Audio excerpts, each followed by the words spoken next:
Le nucléaire fascine et effraie à la fois. Mais comment ça marche? Tout d'abord, je vais vous décrire rapidement ce qu'est un atome, car expliqué dans les autres vidéos plus en détail. Un noyau et des électrons qui orbitent autour de lui. Ce qui va nous intéresser, c'est le noyau, et est composé de protons et de neutrons. Lorsqu'on casse le noyau, ça s'appelle la fission, et quand on fusionne deux noyaux, ça s'appelle la fusion. Dans les deux cas, ça libère de l'énergie qui était contenue à l'intérieur.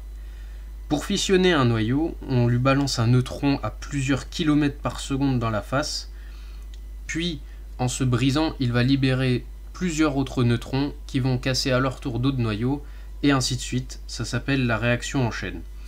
Il faut aussi que les noyaux puissent être fissiles, et c'est pour ça qu'on utilise principalement de l'uranium-235 et du plutonium-239.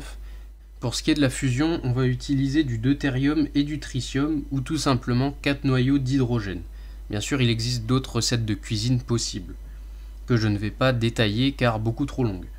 En fusionnant, ils vont former un noyau d'hélium et libérer beaucoup plus d'énergie que la fission. Mais pour l'instant, on n'utilise que des réacteurs à fission, car la fusion est encore à l'état expérimental.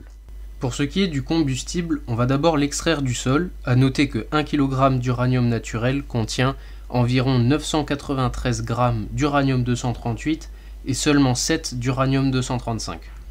Ensuite, par broyage et réaction chimique, on va obtenir un concentré d'uranium, le yellow cake. Et non, ce n'est pas un gâteau au citron.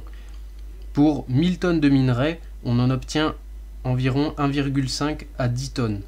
Mais c'est pas encore fini. Il faut encore le raffiner pour le rendre pur. Ce qui va permettre de libérer de l'énergie, c'est l'isotope 235. C'est pourquoi on doit enrichir la matière avec une centrifugeuse.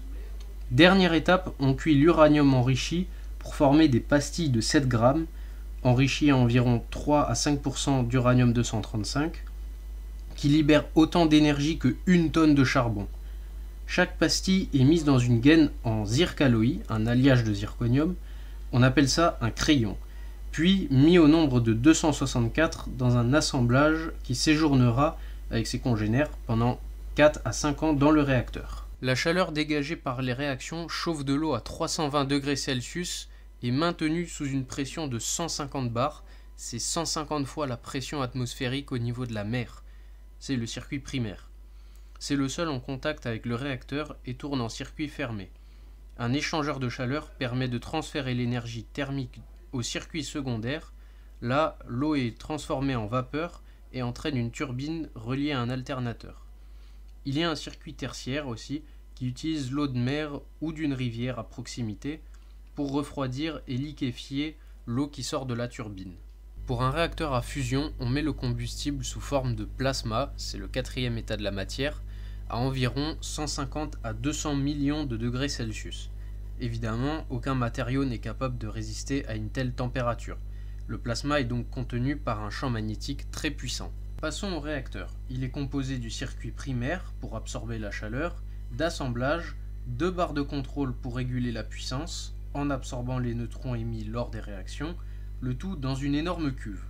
Il y a évidemment des systèmes de sécurité, les barres de contrôle en font partie, un circuit de refroidissement lorsque le réacteur est à l'arrêt, car oui, même à l'arrêt il produit de la chaleur qui est due aux radiations, des groupes électrogènes en cas de coupure d'électricité et une dalle sous le bâtiment du réacteur en cas de fusion du cœur, c'est-à-dire si le réacteur fond, et ainsi qu'une multitude d'autres équipements de sécurité que je ne développerai pas ici. En 2019, le nucléaire représentait 70,6% de l'électricité produite en France et 10% dans le monde en 2020. Évidemment, cela produit des déchets radioactifs. Les solutions dépendent du type de déchets. Il faut déjà distinguer les FA, MA et HA, faible, moyenne et haute activité. Ils existent soit avec une durée de vie courte, soit longue. Les HA, les pires de tous et les plus pénibles à gérer, représentent 0,2% du volume de déchets, mais 96% de la radioactivité à eux seuls. Inutile de vous dire que si vous en approchez, vous prenez une dose de radiation mortelle. Les HA sont considérés comme déchets ultimes. Ça veut dire qu'on ne peut plus rien faire avec. Pour ce qui est de leur gestion, on va d'abord les extraire du combustible, puis on les vitrifie et on les met dans des conteneurs métalliques. Pour l'instant, ils sont stockés en surface, mais le projet CIGEO a pour but de créer un puits de de 500 mètres de profondeur pour les enfouir définitivement. Pour ce qui est des autres déchets, il existe des centres de stockage.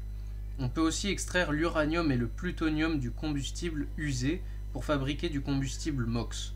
Car oui, 96% du combustible est recyclable.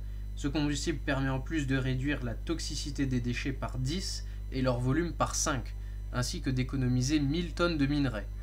Pour ce qui est du futur des réacteurs, 6 ont été retenus. Ils permettraient de produire 50 à 100 fois plus d'énergie, c'est énorme, tout en détruisant une partie des déchets qu'ils produisent. En plus, ils permettraient de fonctionner à l'uranium naturel ou au thorium. C'est le cas pour les réacteurs à neutrons rapides. Il y a aussi les réacteurs à très haute température qui fonctionnent aux alentours de 1000 degrés et qui ont un très bon rendement, c'est-à-dire de très faibles pertes énergétiques, et permettraient de produire de l'hydrogène grâce à la chaleur qu'ils dégagent. Nous pouvons aussi citer le réacteur à eau supercritique qui aurait un rendement supérieur à 30%. Pour ceux qui ne sauraient pas ce que c'est que l'état supercritique, c'est un état à mi-chemin entre le liquide et le gaz. Enfin, le réacteur à sel fondu qui a la particularité d'avoir un combustible liquide.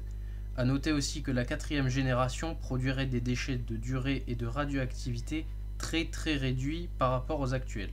Ils pourraient être aussi surgénérateurs, ça veut dire qu'ils produisent plus d'énergie qu'on ne leur en fournit, mais ça ce sont des notions un peu plus avancées.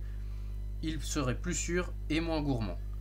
Merci d'avoir regardé la vidéo. Si ce sujet vous a plu et que vous voulez une suite, n'hésitez pas à le dire dans le serveur Discord ou dans les commentaires. Et moi je vous dis à la prochaine.